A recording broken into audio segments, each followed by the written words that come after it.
નમસ્કાર, સ્વાગત છે આપનું રંગતમાં।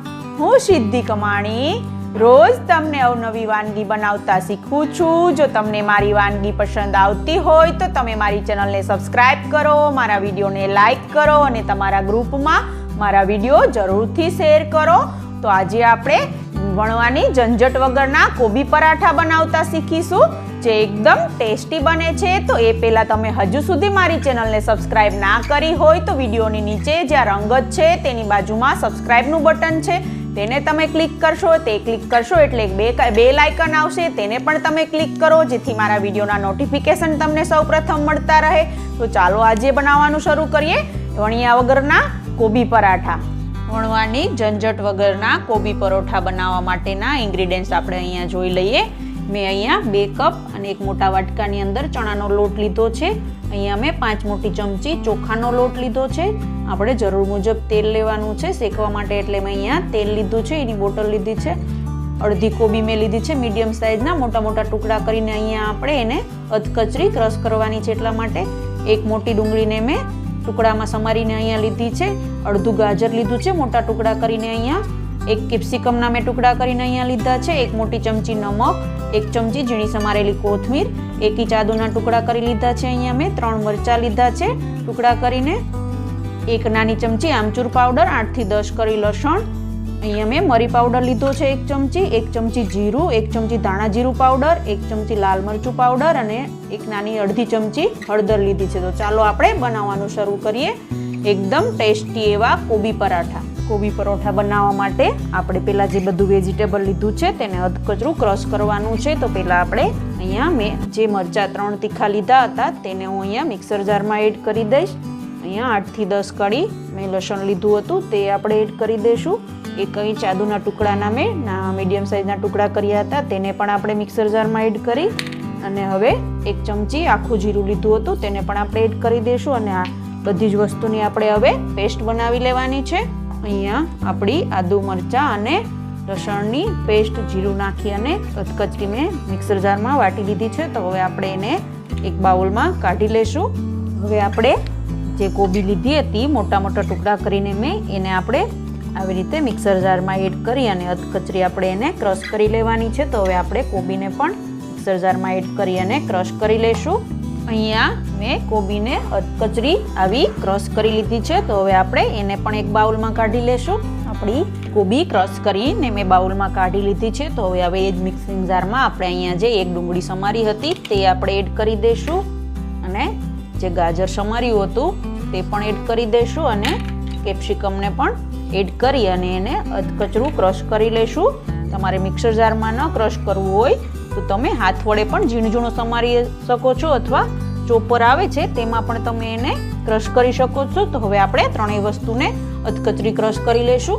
અહીંયા આપણી ડુંગળી, કેપ્સિકમ અને ગાજરનો મેં પેસ્ટ બનાવી લીધી છે। તો હવે આપણે આગળની પ્રોસેસ કરી લઈશું। હવે આપણે પરોઠા બનાવવા માટેનો લોટ બાંધવાનો છે। તો એના માટે આપણે જે બધું વેજીટેબલ ક્રશ કર્યું હતું તે હું અહીંયા એક કાતરોટ લીધી હતી, તેની અંદર આપણે જે કોબી ક્રશ કરી હતી તે હું લઈ લઈશ। એની અંદર આપણે આદુ મરચાં અને લસણ અને જીરુંને જે આપણે ક્રશ કર્યું હતું તેને પણ આપણે એની અંદર એડ કરી દેવાનું છે। અહીંયા હું એની અંદર ઝીણી સમારેલી કોથમીર એડ કરી દઈશ 1 ચમચી। હવે આપણે એની અંદર જે કેપ્સિકમ, ગાજર અને ડુંગળીની પેસ્ટ બનાવી હતી તેને પણ આપણે એડ કરી દઈશું। આવી રીતે મિક્સર જારમાં જ મેં રાખી હતી, તો એને આપણે વ્યવસ્થિત બધી જ બહાર આવી જાય એવી રીતે ચમચી વડે કાઢી અને પછી આપણે લોટમાં વેજીટેબલ જે એડ કર્યું છે લોટમાં લોટ બાંધવા માટે તેની અંદર આપણે એડ કરી દેવાની છે। તો અહીંયા મેં ત્રણેય વસ્તુ એડ કરી દીધી છે। હવે આપણે અહીંયા મેં આમચૂર પાવડર લીધો તેને પણ આપણે એડ કરી દઈશું। અહીંયા મેં 1 ચમચી નમક લીધું છે તેને પણ આપણે એડ કરી દઈશું। મરી પાવડર લીધું છે મેં અહીંયા 1 ચમચી, તેને આપણે એડ કરી દઈશું। 1 ચમચી કાશ્મીરી લાલ મરચું લીધું છે તેને એડ કરી દઈશું। 1 ચમચી ધાણા જીરું પાવડર એડ કરી દઈશું, અને અડધી ચમચી હળદર એડ કરી દઈશું। હવે આપણે બધી જ વસ્તુને ચમચી વડે મિક્સ કરી લેવાની છે। તો આપણે ચમચી વડે બધી જ વસ્તુને મસાલો મિક્સ થાય તેવી રીતે મિક્સ કરી લઈશું। અહીંયા મેં બધા જ વેજીટેબલની અંદર મસાલો મિક્સ કર્યો હતો તે વ્યવસ્થિત રીતે મેં ચમચી વડે મિક્સ કરી લીધો છે। તો હવે આપણે આની અંદર પાણીની જરૂર જ નહીં પડે, પાણીની જરૂર વગર જ આપણો લોટ મસ્ત રીતે બંધાઈ જશે. તો હવે આપણે એની અંદર થોડો થોડો ચણાનો લોટ એડ કરતા જવાનું છે અને મિક્સ કરતા જશું. અહીંયા મેં અડધો ચણાનો લોટ એડ કરી દીધો છે અને આપણે એને વ્યવસ્થિત રીતે વેજીટેબલનું જે આપણે પેસ્ટ બનાવી છે બધું જ વેજીટેબલ એની અંદર મિક્સ કરી લેવાનું છે. તો આવી રીતે ચણાનો લોટ મિક્સ કરતા જવાનું છે અને ચમચી વડે આપણે એને વ્યવસ્થિત રીતે બધે જ મિક્સ થાય એવી રીતે ચલાવતા રહેવાનું છે. તો હજુ આપણે ચણાનો લોટ એડ કરી દઈશું અને આપણે જે ચોખાનો લોટ લીધો હતો તે એડ કરશું, એટલે જે આપણે આની અંદર પાણીનો ભાગ હોય તે શોષાઈ જાય છે. એટલા માટે તમે ચોખાના લોટની જગ્યાએ ઘઉંનો લોટ અથવા મકાઈનો લોટ કોઈ પણ લોટ વાપરી શકો છો. તો હવે આપણે એની અંદર હજુ જે 4 ચમચી મેં અહીંયા ચોખાનો લોટ લીધો હતો તે એડ કરી દઈશું અને જે બાકીનો આપણે ચણાનો લોટ હતો તેને પણ એડ કરી અને ચમચી વડે વ્યવસ્થિત રીતે મિક્સ કરી લઈશું. હાથમાં આપણો લોટનું લૂવું બને એવી રીતનો આપણે લોટ રેડી કરવાનો છે. તો હવે બધી જ વસ્તુ મિક્સ કરતા જશું અને આપણે લોટ બાંધી લઈશું. કોબી પરાઠા બનાવવા માટે આપણો મેં બધું જ વેજીટેબલ એડ કરી અને મસ્ત સોફ્ટ લોટ બાંધી લીધો છે. તો હવે આપણે એની ઉપર થોડું તેલ લગાવી અને પછી મસળી લઈશું. તો અહીંયા હું અડધી ચમચી તેલ આવી રીતે લોટની ઉપર લગાવી અને પછી મસળી લઈશું, જેથી આપણા પરોઠા આપણે હાથ વડે દબાઈને બનાવવાના છે તો મસ્ત રીતે બનાવી શકીએ. તો આવી રીતે આપણે તેલ એડ કરી અને લોટને મસળી લેવાનો છે. તો હું આવી રીતે એને મસળી લઈશ થોડી વાર માટે.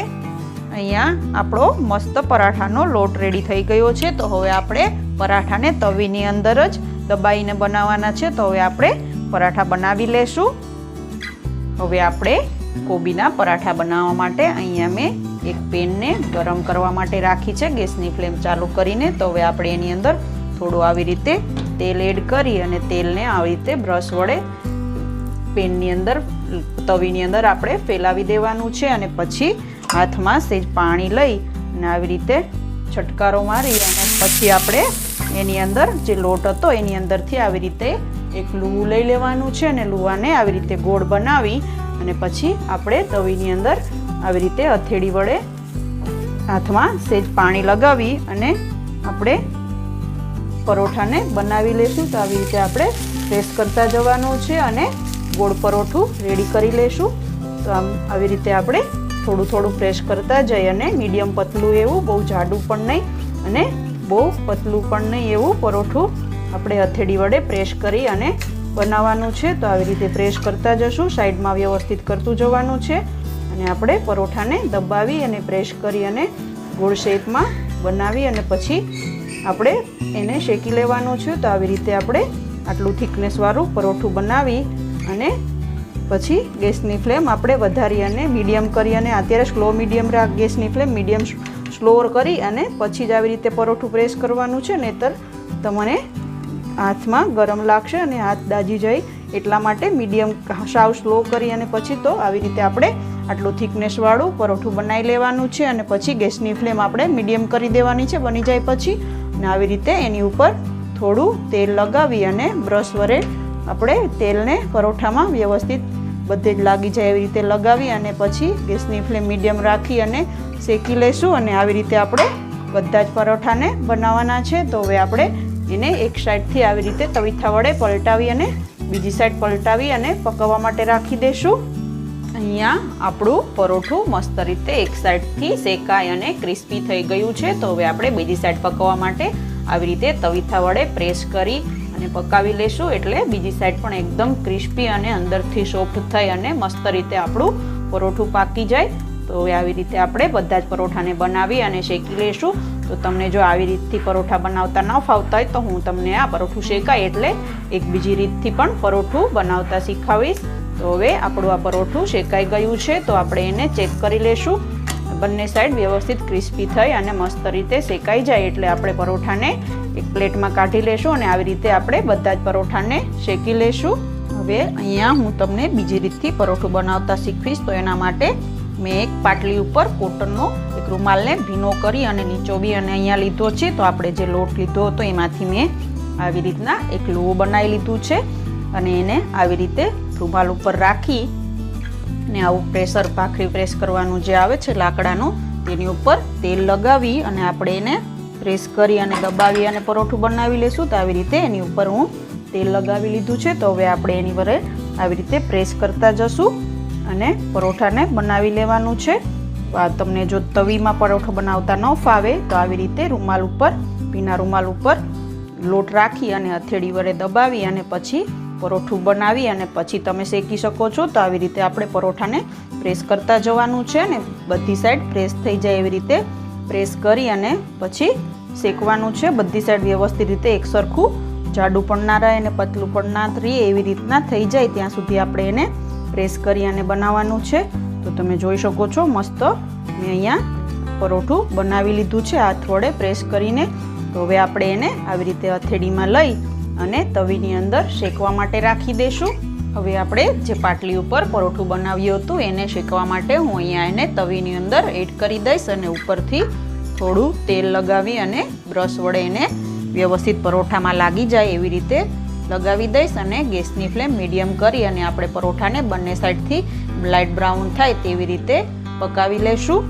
અહીંયા આપણું પરોઠું મસ્ત રીતે પાકી ગયું છે. તો આપણે એને પલટાવી અને બીજી સાઈડ પણ આવી રીતે ક્રિસ્પી થાય ત્યાં સુધી પ્રેસ કરી અને ગેસની ફ્લેમ મીડિયમ રાખી અને પકાવી લઈશું. આવી જ રીતે આપણે બધા જ પરાઠાને રેડી કરી અને ટોમેટો સોસ, ગ્રીન ચટણી, કોઈ પણ દહીં સાથે આપણે એને સર્વ કરી લઈશું. વણવાની ઝંઝટ વગર બનેલા કોબીના પરોઠા એકદમ ક્રિસ્પી અને ખાવામાં ખૂબ જ ટેસ્ટી એવા તૈયાર છે. મેં અહીંયા એને દહીં તીખારી અને દહીં સાથે સર્વ કર્યા છે. તમે ચટણી સાથે, કોઈ પણ પંજાબી સબ્જી સાથે, ચા સાથે, બધા સાથે ખાઈ શકો છો. તો તમે પણ આ પરાઠા ઘરે જરૂરથી ટ્રાય કરજો અને તમારા પરોઠા કેવા બન્યા તે મને કમેન્ટ બોક્સમાં જરૂરથી જણાવજો. કેવી લાગી આજની રેસીપી તમને? જો તમને મારી રેસીપી પસંદ આવી હોય તો તમે મારી ચેનલને સબસ્ક્રાઇબ કરો, મારા વિડીયોને લાઈક કરો અને શેર કરો. જો તમે હજુ સુધી મારી ચેનલને સબસ્ક્રાઇબ ના કરી હોય તો તમે જ્યાં રંગત ગુજરાતી લખેલું છે તેની બાજુમાં સબસ્ક્રાઇબનું બટન છે તે બ્લેક કલરનું હશે તો તમે એને પણ ક્લિક કરો જેથી મારી ચેનલ સબસ્ક્રાઇબ થઈ જાય. અને તમે સબસ્ક્રાઇબરનું બટન ક્લિક કરશો એટલે એક બેલ આઇકનનું બટન આવશે તેને પણ તમે પ્રેસ કરો જેથી મારા વિડીયોના નોટિફિકેશન તમને સૌપ્રથમ મળતા રહે.